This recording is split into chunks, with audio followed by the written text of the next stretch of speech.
content creation is hard. I swear, I think this is like the third time. This is take 3 because the first time I recorded this thing, the sound was off.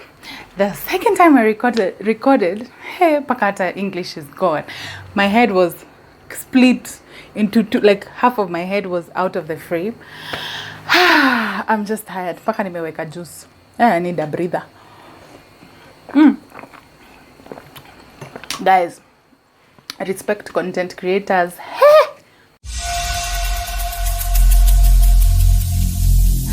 Every single day, I'm gonna make something great. That's my way. Every single day, I'm gonna make something great. That's my way. Well, hello good people and welcome back to my YouTube channel. If it's your first time, karibu sana. We are all about good vibes, positivity, learning from each other. If you're returning, you're also welcome. Have you subscribed though? Have you? Please feel free to hit the subscribe button if you enjoy the content that I create. So today is part 3 of the 30 lessons I have learned before I turn 30. And I thought to focus the lessons of today on the topic of money, money, money, money, money, money. So one lesson I learned about money is that money is a good thing. All these people who want to make you feel like, oh, feel bad for chasing the bag. No, it's a lie. Please chase your bag. Chase that bag because money is an enabler. It is a good thing. It's a means to an end. It's what enables you to take your kids to amazing schools. It's what will enable you to own your dream home. It's an enabler. So get chasing that bag. Work hard, look for money, especially when you're young, in your 20s. I learned that it is a good thing and wanting it. Don't be ashamed, of wanting or desiring to be wealthy in life, of desiring to make money, of wanting to get rich. It's not a bad thing. All these people want to say, oh, money is the root of all evil. No, the love of money is the root of all evil. And that is what our politicians, for example, in this country, they love money more than they love people, more than they love Kenya, more than they love our children. And that's when it becomes a problem. Otherwise, money is a good thing. If you're out there looking for money, do you chase that bag? Let nobody tell you, you want to be rich, rich people are Illuminati. Money is a good thing. The peace of mind you get knowing that you're able to achieve 1 or 2 things peacefully, like you don't have to worry, you don't have to kill somebody to do 1 or 2 things in your life. It's amazing. Money is a good thing. So if you're out there making money, kudos to you. Kudos to you. Hey, this other lesson, Monday, I learned very late in life, and I wish I learned it sooner because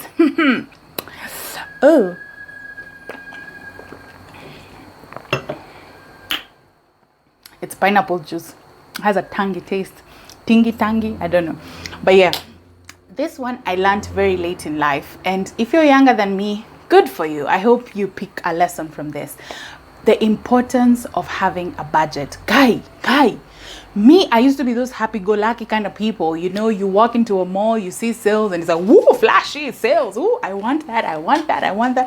And you end up spending on things without even planning. Like, mid-month, you're like, hi, where's my money? Because you don't plan. You don't have a budget. You're up until last year, I think late last year, is when I intentionally started to budget my money and say, okay, this month, this is how much I make. This is how much goes to this. This is how much goes to this. So I'm actually learning to live my life on a budget. The thing about budgeting is that it enables you to, achieve financial goals and dreams that you have in the short and in the long run. So when you budget, you're able to see how to allocate your money. When you budget, you're able to control your instinct to impulse buy, because I see those green luminous stickers and I'm like, it's a good deal, and you're there buying it, yet you don't even need it. So the thing about budgeting is it controls your impulses if you're like me. And I'm just gonna tell you, do not be like Floki. Start budgeting your finances early.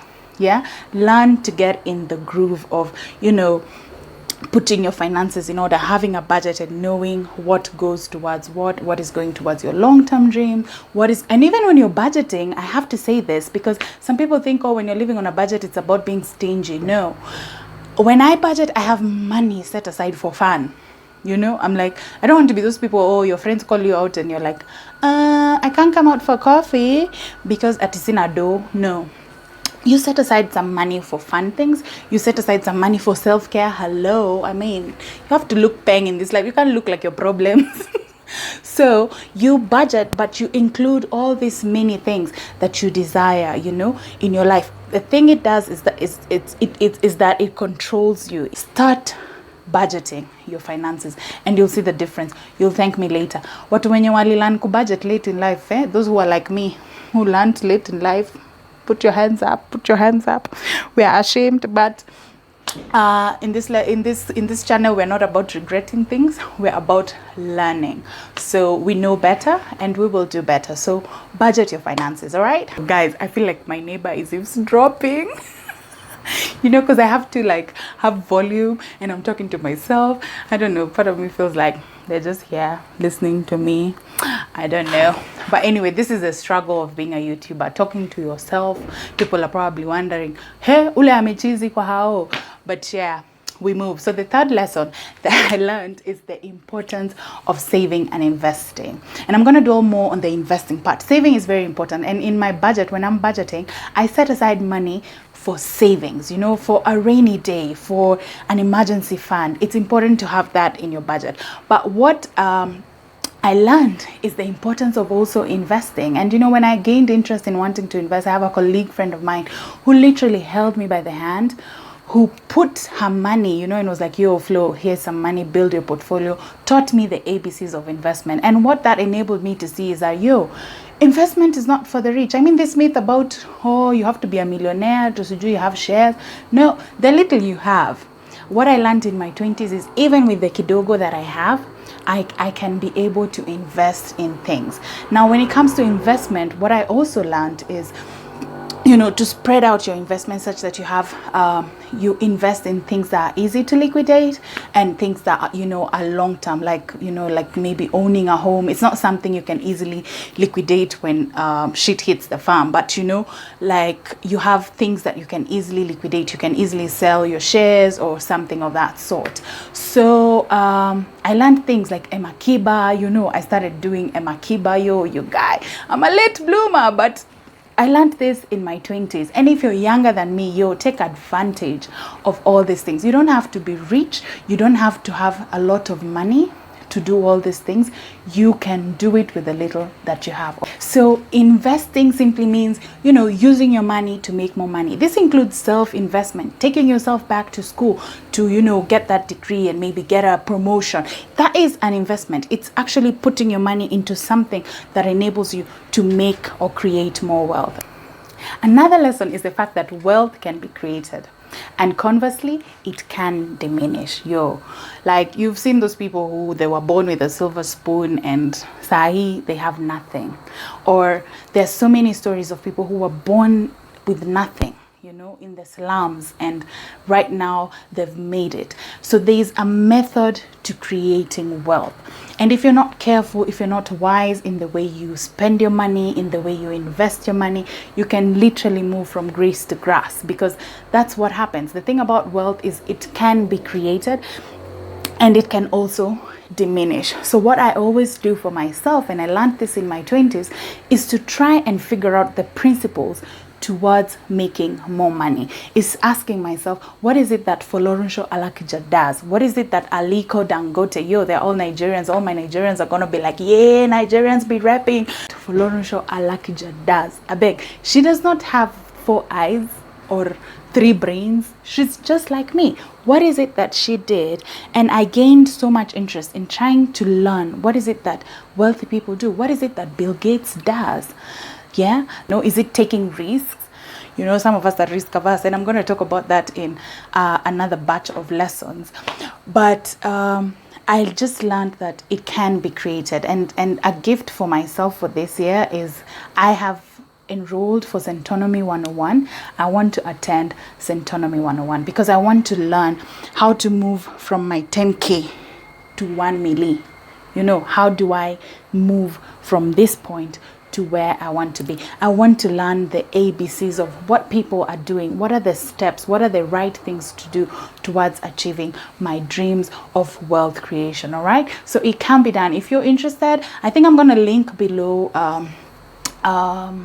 the Centonomy class if you want to enroll, because I think it's a good investment in yourself. And let's face it, our education system doesn't really teach us much about, you know, money.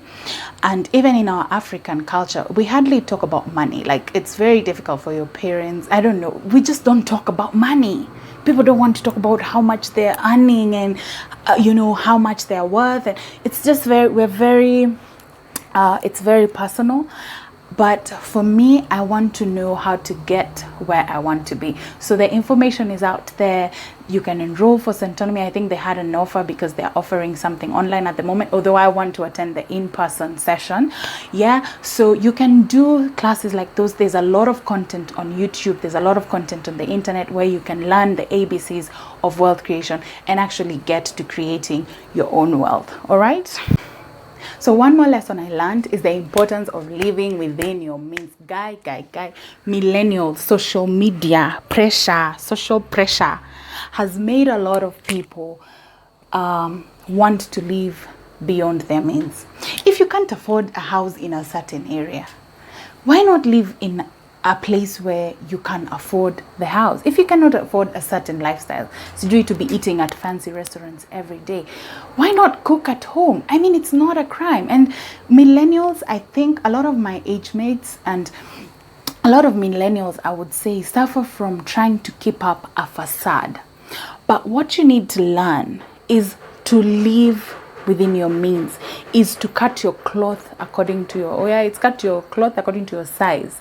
Yeah, because we live in a world where credit has been made so accessible. Like, you can loan everything. Like, you can be a walking debt. Like, you're just walking and it's just debt, because people don't want to live within their means, because you're trying to keep up a certain facade. You know, you want to be respected in a certain way or to be seen in a certain way. But I think in my 20s, I learned that that was not the most important thing. The reality on the ground is what really matters. So whatever you have in your wallet, whatever you have in your account, just learn to live within your means. Get rid of those credit cards, because really they're not helpful. They're not helpful. You don't have to drive the fanciest car in town. You don't have to, I don't know, eat out at the best restaurants in town, and then just, you know, you go there and it's about taking the picture of the food and, you know, posting it on Instagram for people to see. I be popping, I'm living the good life. Hey, stop it. I learned to live within my means. Whatever your reality is, just live within that means. Get rid of that credit card. Cut it. Get a pair of scissors and just get rid of it. It's not gonna help you in life. It's not.